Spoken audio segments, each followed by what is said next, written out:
another episode from the edition of Insights Malta Ghana. We're together with my co-host, Dr. Roberta Lepre, and also a colleague from Weave Consulting, and our resident guest, Mr. Christopher Busutil Delbridge, who is the Managing Director of Evolve Limited in Malta, and our esteemed guests today, Mr. Edward Annan, the CEO and founder of Passionaire, as well as Mr. Daniel Galea, the VP of Operations of SR Technics, where we are going to discuss the subject and the industry of aviation. Welcome, Mr. Edward. Welcome, Mr. Daniel. Thank you for joining us today. Thank you for asking us to join you. So obviously, we all know and we've read and we continue reading the difficulties that the aviation industry is currently facing from the outset of the pandemic. Even though there is a great willingness for people to travel, to meet each other, to do business across countries and across borders, definitely there are challenges, and the challenges are related to the COVID-19 pandemic primarily. So perhaps starting off by introducing yourselves first, and then also sharing with the audience the challenges that you're currently facing within your respective industries or countries. Mr. Edward, would you like to start? Yes, the name is Edward Annan, Accountable Manager for Passionaire. The difficulties, the protocols put in place to more or less prevent death during this period has brought, of course, hardship on the passengers that we have. For example, one of the routes we're doing 5 rotations a day, and now we're doing 3 rotations. But before this time, we were doing just 1. After the 3 weeks, 4 weeks lockdown, we're doing just 1 a day, and you could have as many passengers or as little passengers as 9, which isn't even enough to buy the fuel for the sector. But we had to do it to more or less give the public assurance that the airline industry will still be useful for their travels. Now, we've gone through the most part of the hardship. Now we are doing 5 rotations to this particular destination, which is Kumasi, the main revenue sector, but we are still not having the number of passengers that we should have. And it's pure because of the fear of the people not being sure of whether or not they could still get the disease if they go on the aircraft. But we've taken all the protocols. We spray each sector, the whole aircraft. We take care of the individuals, give them masks, give them sanitizers, all the protocols being adhered to. And gradually we see a little bit of increase. Few times you see a full flight, but most times around the 20 to 30 flights. Having said that, looking in the future, yes, giving them assurance to be able to go on the flight is one, but we have to look for new areas where we can fill the gap that we are losing in the passenger area. So we're looking at the cargo area. For example, we've signed an agreement with World Food Program to send cargo from Accra to 10 other destinations in Africa, mostly West Africa, which we started. We have the contract at the end of the year. The reason why they couldn't put us on the bigger scale is because they haven't done the audit that they need to do. They wanted to do the physical audit, but as things are going, I think they are shifting towards now doing visual audit. So when that is done, we can even bid for tenders that is not necessary within Africa. So we are looking at that area. We're also looking at charters to other West African countries that they are not able to reactivate their airline industry, like Cameroon. We're doing a 3 months wet lease charter for Cameroon Airlines. We are looking at the postal service in Ghana and carrying their goods from here to the destinations that we fly into. The government is opening another airport, which is somewhere in the center of Ghana, Sunyani, where the mining industry is. So we're hoping to start that also in October, mid-October. So we are trying to look at other areas other than normal, traditional areas that we've been doing so far.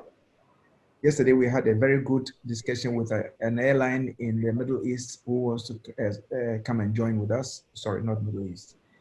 UAE want to join up with us to do the regional and international. So this pandemic, being as bad as it is, it's also giving us the opportunity to look at other areas for survival. And of course, collaboration is Correct. key in this case, and indeed, for an aviation industry, for an airline to look for cargo opportunities, for instance, That's is correct. definitely a good opportunity. Mr. Daniel Galea, a different operation, SR Techniques, mostly focused, if I'm not mistaken, on MROs. That's right. What is the effect of the pandemic? Because obviously, since there's limited traveling and limited flights, the amount of maintenance required and even repairs and operations obviously is definitely less. So how are you, or SR Techniques, or in general, you think that the pandemic is affecting the aviation industry? First of all, thank you for the invitation as well.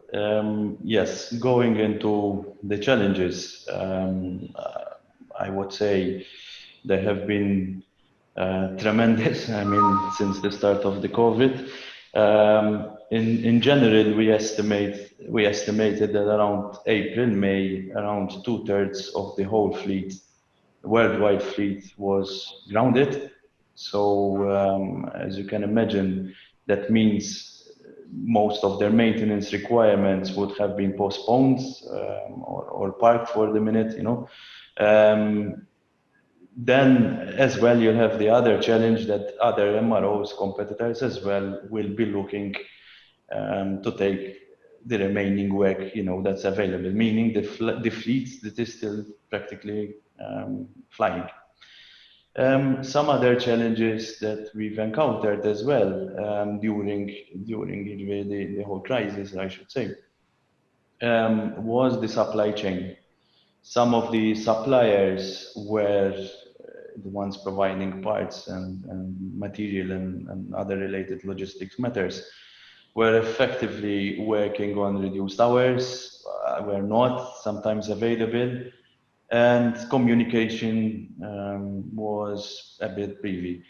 Other than that as well, since there have been a reduction of flights into Malta in general, as well, having the shipment reaching the island was also another challenge. So yes, we have to keep up in finishing the maintenance and doing the activity, but at the same time, the factor of having the material ordered ahead was one of the main, let's say, important factors at that point in time. I would agree with what was mentioned earlier on as well. Basically, communication was and is key. We had to speak to our customers to tell them that we are here basically for them as well, and discuss how we can work together, you know, amongst of which. Whereas before, summer used to be out of bounds because aircraft are more flying due to the tourism industry and so on. Basically, we've agreed with them, listen, let's carry on doing maintenance into the summer and remodel ourselves so that we ensure continuation and coverage. So that was one actually important thing. The other that is key as well in this whole thing is ensuring safety to our own employees as well. Some of them, of course, were worried. You know, the situation is worrying. I mean, I'm not going to shy away from that. But we've took up as well some measurements into place. Some that are, or rather can work from home, has been encouraged to actually do so. Others, we've fumigated and disinfected the aircraft before it is docked into the hangar. So there are those are some of the many other things we actually did. A lot of disruption. And it is fascinating to hear the two angles as well, if you allow me, Roberta. From a founder and entrepreneur to an operational mindset. So someone is looking at different opportunities and networking and creating other things and diversifying and cargo and Mr. Galea is explaining exactly, how he went about tackling the whole situation. So I think that if this teaches us anything, it is that different skill sets are required, and coming together as a team, it makes us much stronger, much more resilient than ever before. And this is true of any industry. Well done to both. Oh, indeed, this is an interesting discussion, Chris, because I think there is the need of more of multidisciplinary teams, even though obviously, especially within the aviation industry, specialization and technical skill set is paramount and is of utmost importance when you come to engineering and specific skill set. But I think still then within the management side and that from a certain point onwards, having different people and having different skills coming together to try and find solutions, because obviously the resilience of the industry is being tested. Do you see that happening, Mr. Daniel, in your case? Yes, absolutely. Absolutely. And in fact, one of the measures as well we did was, let's say, to establish a committee from different sectors or different areas, let's say, of expertise. And we really deep dived into the problem and tried to ensure every corner is somewhat covered. Yeah, that was very much a key. Mr. Edward, Annan, was it the case in the case of Passionaire? Yes, we did the same. We had a team together, a committee that first and foremost to assure the safety of the staff first, and then of course the safety of the passengers. And each of them came with their 10 cents, and we put it all together, and it worked very beautifully. In fact, to date, we've not had, apart from one person, we've not had any case out of the whole 300 staff, not apart from one person, no case at all. Excellent. So that went very well, and there was a lot of cooperation with the staff. Yeah. So in the light of all this disruption and all these challenges, what would you say are the prospects now for the industry going forward? Because I don't know, in the sense that the measures that have been put into place, are they mitigation measures to address the current situation, or will they redefine the prospects of the industry for the future? Well, the protocols are going to be kept as long as the state wants us to keep it. And I believe that it will go for a long time. So that doing that. But as I said earlier on, we're looking at other areas, and we've actually been successful in getting some contracts in some of the areas we are looking at. So the prospect is there. Just that we don't want to neglect the original view of taking passengers from one point to the other point. I believe it will take quite some time before they are all relaxed and get the full load that we're getting before. But we have to assure them that they are safe in coming into aircraft. And of course, as I said, we're also getting new areas to get the lost revenue from that line into the system. Otherwise, we'll be in trouble. And probably it's good. Now, we wouldn't have probably looked at cargo if everything was going well. We're looking at consolidating the domestic flights and then start with the regional. Now, instead of going to regional, we are doing the cargo, which is looking pretty good, and hopefully we can continue with that. And the other part of it is also getting together with a far bigger airline to join up with us to look at future. So it's not too bad. Once again, this theme of collaboration has been an emerging theme in our various episodes of Insights, and it looks like going forward is going to be key in ensuring survival and success of businesses going forward. I see Chris nodding in agreement. Yes, definitely. I'm very passionate about collaboration, intercompany, interculture. I love what is being done by Passionaire as well, looking into cargo, looking at the opportunity rather than what is happening. But I think we must agree that most of what is happening is actually driven by emotion. Because if people weren't so fearful, then they would travel for business and for leisure. And obviously the aviation industry wouldn't be in this position.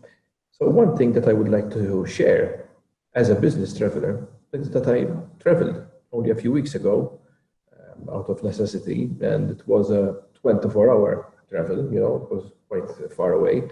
And I think airports and the airline, the airplanes was the safest place I ever felt. And I have to say that because it was surprising, but when you think of it, it's not. Airports and airlines are places where people are highly trained, they're highly regulated, and the safety of the passengers is paramount. Nowhere else will you go where you're treated and your safety is as important to the staff as that place. So I have absolutely no reservations to travel again whenever I need using an airline. And I say this to maybe encourage some people who are sitting on the fence. Now, everyone reacts differently, I understand, and all destinations are different. But my personal experience, traveled with 2 different airlines, I was always very well taken care of. And I think people are taking it, airports are taking all the necessary measures. So I felt extremely safe. And I don't know, let's look at history, 6 months. Did you hear of anything? Maybe I missed something, that a full plane load of people or someone got infected from a plane.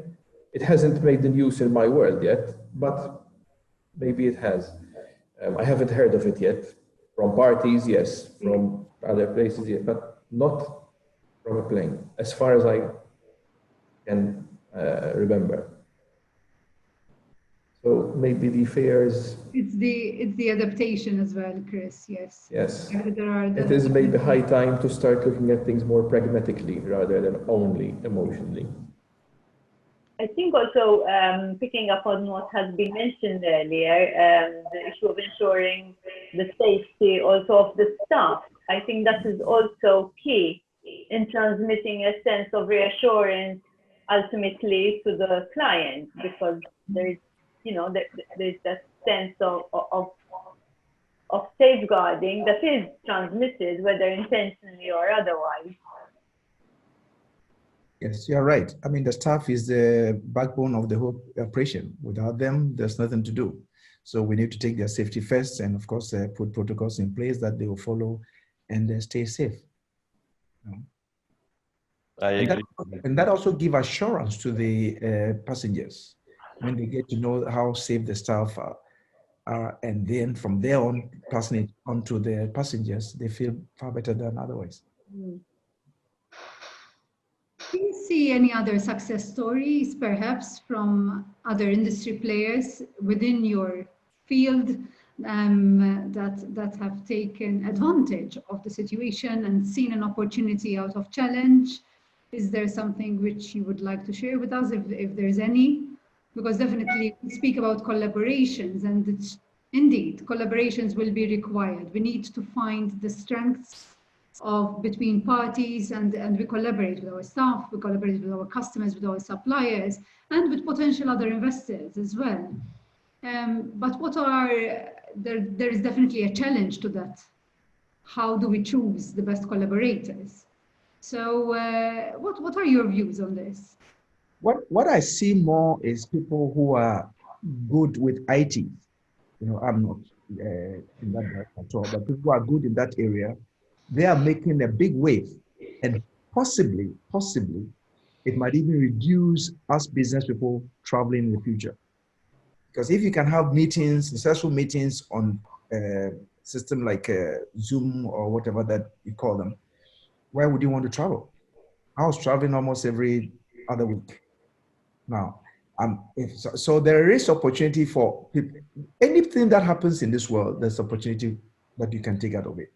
And a lot of people are taking opportunity in that area to develop IT systems that one can be at different places and get together at the same time and have fun, and also business. So I'm not too sure whether we'll go back to the number of passengers we knew before early this year. I'm not too sure.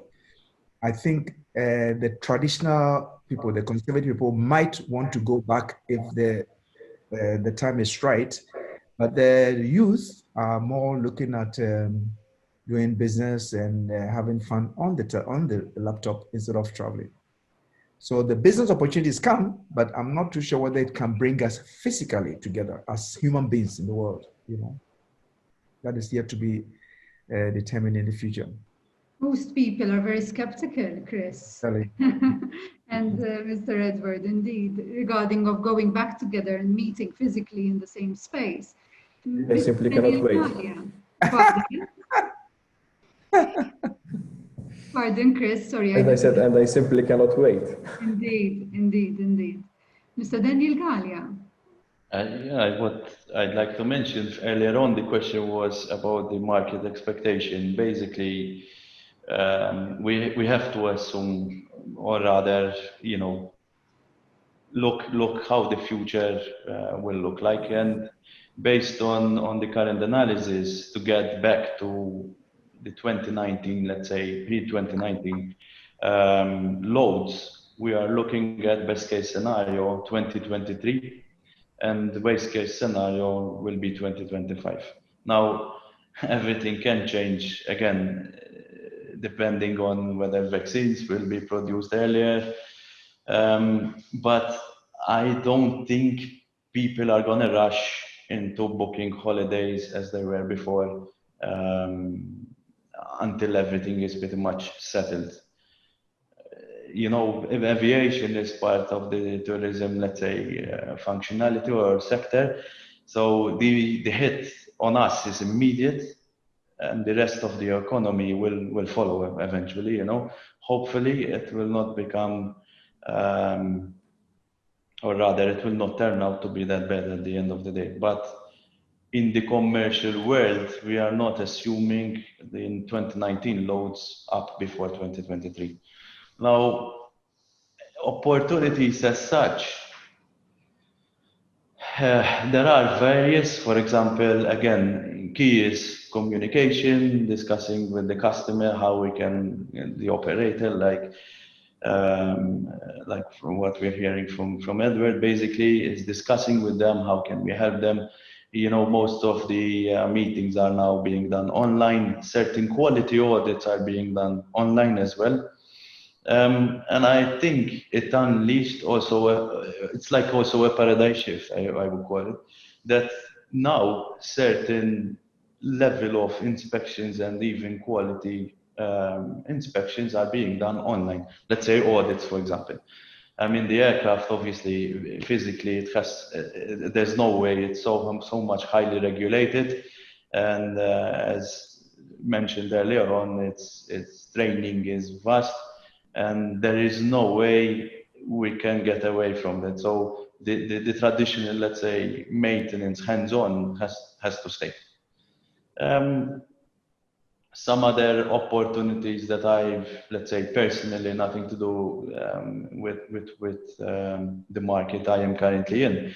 I noticed as well that the business industry, like the business jets, picked up quite some volume as well. Possibly they learned as well to adapt their business model and created pools of, let's say, transportations for certain entities and companies, for example, rather than traditionally going on to and buy the ticket yourself, as we all know how that's being done. They chartered the full aircraft, for example, to meet their business plan. So possibly, yes, there are opportunities, but it's very much difficult to move away from the traditional concept, let's put it this way. Of course, I appreciate and I empathize, Mr. Galea. It's definitely not an easy task by all means, but definitely when you are faced with an unprecedented event such as the COVID-19 pandemic, where there are no trends, basically, we are still recording those trends and how it's going to evolve. So it's not something which we can really predict. Mm-hmm. Definitely, obviously, there are different schools of thought as well. That some people are really leaving behind 2019 numbers and just looking forward and basically predicting or forecasting new numbers now, new numbers with new business models, because as you mentioned, since there has been a paradigm shift, basically the business model is changing completely, then even the numbers and the financial analysis and the plans would need to be substantiated with different assumptions and different scenarios. So thank you for sharing that with us. Sorry, Roberta, you were saying. I was going to say now that this is interesting, even from a sustainability point of view, because there would have been those who would argue that the 2019 numbers were not sustainable in the first place. So perhaps this was the push we needed to, put our thinking caps on and reassess the whole scenario. I understand change is difficult and painful, but I really would like to applaud as well our two guests for having been able to come up with solutions, even in, within the context of these enormous pressures. Indeed. And what we've seen as well, both from the Pleasure side as well as SR Techniques, even though they are different operations, there are similarities as well, both in terms of the difficulties, but also in terms of opportunities that they're looking into from Malta as well as from Ghana. So thank you for sharing these interesting insights with us. Thank you for accepting our invitation, Mr. Edward Annan and Mr. Galea. Thank you, Chris, for supporting us in this venture. I think this has been something which has been successful to date. Again, we have collaborated together with Roberta and yourself because we have the same opportunity. We would like to internationalize. We would like to look at other markets, at new markets, and explore Ghana as an opportunity whilst we're sitting here. You're already doing it, Chris. So exactly. That we're learning from you, basically. We're learning from. How come Chris hasn't come to see us if he's doing something like that? Chris? Yes, for sure. He's been there. I'm sure. I've been 8 times and more. Yes, but you never came to see me, which means you've So got I'm in a different industry. So next time. I will. I promise. Very soon. Okay. All right. Thank you. Thank you very much to everyone. Thank you. Very good afternoon. Thanks a lot. Thank you. Bye-bye. Bye. Thank you for joining us this afternoon. There are challenges that also precede COVID. Businesses that do not adapt to changing situations, they fall down. Ghana always offers opportunity to the outside world.